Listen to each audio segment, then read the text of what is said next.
boa tarde, boa noite, seja bem-vindo ao meu canal Rodrigo Sagaz.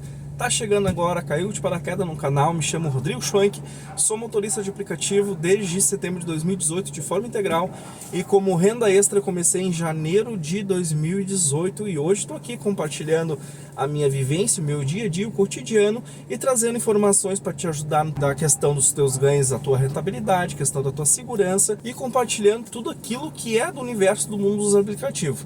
Quero te dizer que é sexta-feira, hoje é dia 7, estou começando a trabalhar. Agora é 15h25 da tarde.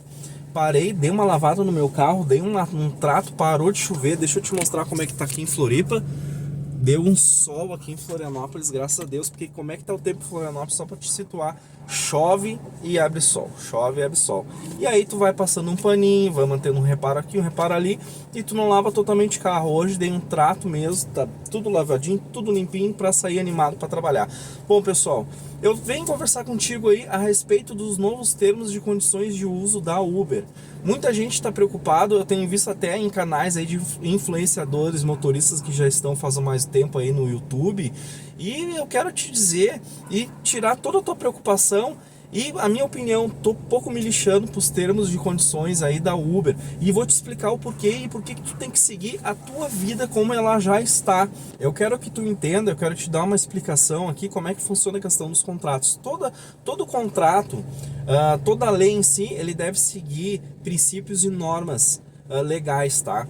Toda lei que ela é feita e criada, ela obedece a princípios legais. O que são princípios legais? São princípios que foram criados através dos costumes das pessoas ao decorrer da sociedade dos anos, que foi se aperfeiçoando. Nós estamos agora, por exemplo, no aperfeiçoamento da questão digital, das leis dos aplicativos até, né?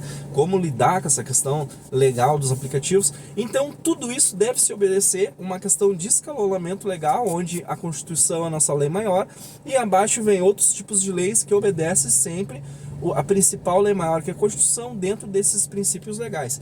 Os contratos é a mesma coisa, elas seguem princípios legais. Vou te dar dois exemplos de princípios. O princípio da boa-fé objetiva, tá? Por exemplo, o que é isso?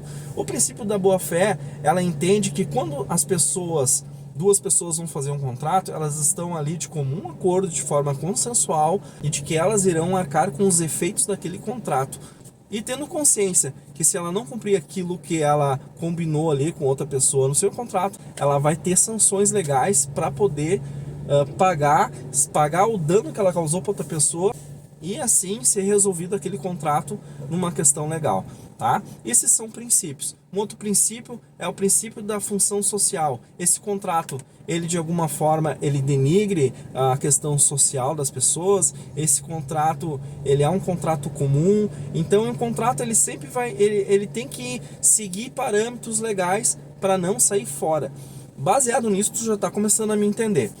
O que acontece? O contrato que a Uber ela faz, ela se chama um contrato de adesão. O que é o contrato de adesão? Um contrato de adesão é um contrato onde apenas o fornecedor ele redige aquele contrato. Ele não te chama para discutir os termos daquelas cláusulas. Diferente do contrato de compra e venda, que é diferente. Um contrato de adesão é um contrato que nós chamamos de unilateral, onde um só redige as cláusulas e os termos daquele contrato. Um contrato de compra e venda, por exemplo, onde tem duas pessoas, ou plurilaterais, onde tem duas ou mais pessoas, o que acontece? Essas pessoas elas têm liberdade de discutirem entre si e assim entrarem num consenso com as cláusulas daquele contrato em si ali que está sendo feito.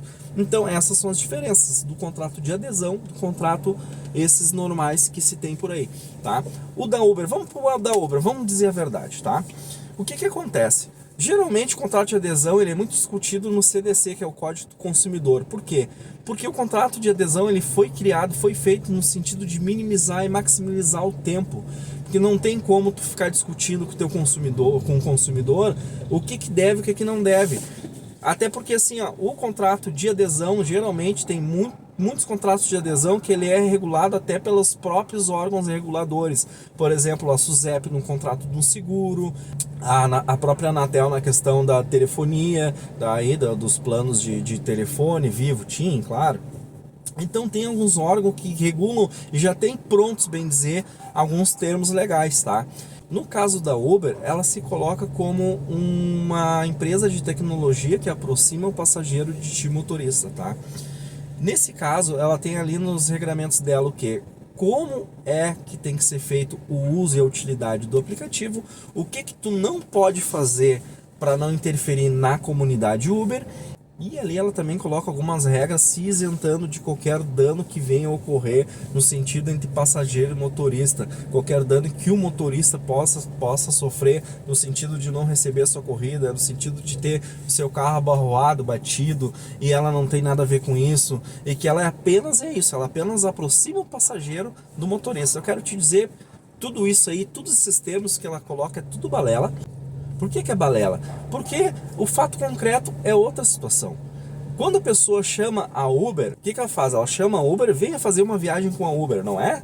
Então o passageiro, ele não contrata o Rodrigo. Eu vou contratar o Rodrigo para fazer um contrato de transporte. Não, isso que eu quero te explicar. Quando tu tá levando uma pessoa, tu tá fazendo um contrato. Mesmo sem celebrar de forma solene lá, tudo aquilo lá, de forma tácita, sem precisar assinar nenhum papel, sem ter nenhum contrato, sem redigir, tu faz o contrato com o passageiro do contrato de transporte, tá?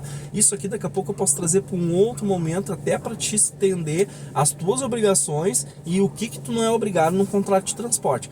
Mas eu quero que tu entenda que esse contrato de transporte aqui, que ele é celebrado sem tu perceber, a Uber ela quer se isentar, tá? Mas eu quero te dizer que a Uber não tem como se isentar disso. Por quê? Porque ela é uma solidária nesse sentido do contrato de transporte.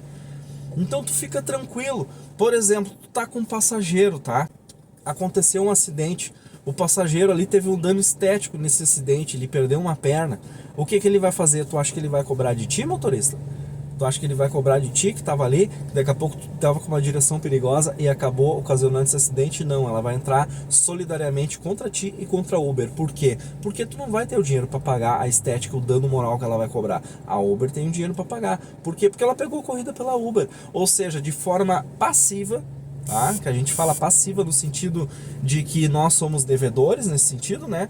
A Uber, ela tem a obrigação de ressarcir esse passageiro, por mais que ela diga que não tenha. Ou seja, a nossa legislação brasileira contratual no contrato de transporte é assim que funciona.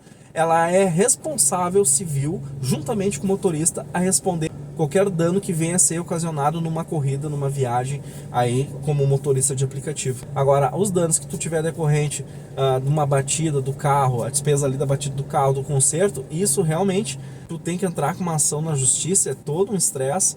A gente teve uma oportunidade aí de eleger candidatos até para vir uma legislação nesse sentido, não foi ninguém eleito. Eu acho que tem que ter no Brasil alguma lei nesse sentido, até porque por mais, como eu expliquei, por mais que a Uber tenta se eximir de alguma forma ou outra nos seus termos, de forma concreta, na prática ela não vai conseguir se eximir. Ela não tem como. Então por isso que eu não estou dando nenhuma bola para os termos de uso da plataforma da Uber. Então, baseado nisso, uma breve explicação que eu te dei aqui sobre contrato de adesão e um contrato normal, a Uber não tem para onde correr. Agora, o que tem que cuidar é que tu tem que ter um bom senso, que tem que ter uma forma de poder trabalhar, uma forma de trato com o passageiro, uma forma de utilizar o aplicativo. Realmente, ele coloca ali, se tiver muita taxa de cancelamento ou não sei o que, ele está dentro do direito dela, ela faz o que ela quer, até porque a gente não tem nenhum regramento legal para dizer se isso é legal ou não dela fazer. Essa era uma da discussão que o Marlon, lá em São Paulo, estava lá na CPI, cobrando até da própria Uber. Se tu tá cobrando taxa, então eu sou teu empregado. Se eu não sou teu empregado, tu é uma empresa de tecnologia, por que tu tá me cobrando taxa? Tu tem que me cobrar apenas uma avaliação. O passageiro pega a corrida comigo se quiser, se a minha avaliação é ruim. Agora, tu não tem que me cobrar taxa de aceitação e cancelamento, né? E outra coisa, se eu sou autônomo, por que eu não boto o meu preço? Se é tu que coloca o teu preço. Então olha só o que monte de situações que tem para se discutir nessa esfera aí, que tem que ser levado para o mundo da política para ser criada uma lei para poder regularizar essa situação no mundo dos aplicativos junto a uma questão de transporte realmente, para te ver que o furo é mais lá embaixo do que tu pensa. Então não é bem assim. A Uber está tentando fazer seus trâmites para de uma forma traiçoeira, tentar se desviar das obrigações, mas de fato, frente ao nosso Código Civil, ela tem que cumprir algumas regras, não tem de onde fugir, mas eu quero te dizer que quanto tudo isso que eu estou te falando, o mais prejudicado somos nós, porque Quando ela entende que a gente infringe qualquer um dos termos ali de conduta dela, ela tem ali a prerrogativa de pegar e te desligar do aplicativo, e tu vai ter que entrar com uma ação para não sei o que, não sei o que, não sei o que. É toda uma burocracia. Mas quanto a essa questão dela se eximir, não te estressa. Daqui a pouco, de corrida em dinheiro ali, que tu acha que tu pode ter um... Por enquanto, no meu aplicativo ali, eu tô conseguindo botar pra próxima, tá? Quando há necessidade, quando não tem como cobrar. É muito difícil de tirar pra próxima. Mas ela tá deixando ainda. Pelo que eu vi, depois dessa renovação de termo, pode acontecer de não existir mais pra próxima. Ou seja, a gente vai ser obrigado, daqui a pouco, se tu não te garantir e tu não assumir o risco, tu vai ter que colocar pro cartão de crédito. Por isso que eu digo, escolha bem como tu vai trabalhar e tenha consciência que algumas coisas tu vai ter que abarcar o risco. Trabalhando no dinheiro, tem até um vídeo que eu falo das desvantagens e vantagens sobre trabalhar com dinheiro. Uma das desvantagens é essa aí. Tu corre o risco não só de ir para lugares ruins, como também de não receber um valor. Uma das novidades do novo termo que a Uber fez, e que se tu não aceitar, tu não vai conseguir trabalhar. Mas aceita, segue teu trabalho, não te estressa. A questão legal, a gente tem, assim como a Uber tem resguardo legal, nós também temos, e cada caso concreto do que acontecer vai ser analisado dentro daquele âmbito do que vai ser discutido, e dentro daquele âmbito nós vamos ver as leis que são compatíveis. Se a Uber tiver alguma lei que ela está se utilizando, abusando do direito dela para ultrapassar e atingir o teu direito, aí sim que é feita uma discussão no judiciário. Não, tu tá ultrapassando o direito do Rodriguinho aqui, então não é bem assim que funciona. Então é para isso que existe a lei, é para isso que existe o nosso judiciário, e para isso que existe os juízes, para trazerem as contendas lá, eles analisarem como doutos que são frente à lei e estudiosos que são, para poder decidir quem tem a razão. Então a Uber, por mais que ela faça tudo isso, ela não tem total razão. Ela tá fazendo aquilo ali para querer se resguardar de alguma situação ali legal, né? E que também não quer dizer que ela tenha o direito, e também não quer dizer que ela tenha razão em todas as coisas, e que todos os termos dela sejam ali termos que realmente possam ser cumpridos ou possam ser cobrados conforme eles mesmos colocam. Até essa situação aí da Uber se passar, né, quando ela bota o termo ali que ela quer resguardar o direito dela e ultrapassa o teu direito, o artigo 186 do Código Civil fala isso. Se eu não falei no início do vídeo, eu vou te falar agora.